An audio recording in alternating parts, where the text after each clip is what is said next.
శివాని. శివాని, ఏం చదువుతున్నావు? 8th class. ఏ స్కూల్లో చదువుతున్నావు? Model school. ఎక్కడ? కనగల్. కనగల్. రోజుకి ఏ టైం పోయి ఏ టైం వస్తుంటావు? 8 పోయి 5కి వస్తా.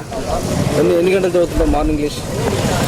Morning English 2 hours. 2 hours చదువుతావా? పెద్దగా ఏమవుతావు? డాక్టర్. దానికోసం ఏ రకంగా కష్టపడుతున్నావు రోజు సాయంత్రం పొద్దున? చదువుకొని పెద్ద డాక్టర్ కావాలని కోరుకుంటున్నాను. ఎంతమంది మీ క్లాస్లో నీ పొజిషన్ ఏంది? ఏ స్థాయిలో గ్రేడ్ ఏంది? నాది బి వస్తుంది. బి వస్తుంది. బి ప్లస్ వస్తుంది. B+ వస్తుంది. Very good.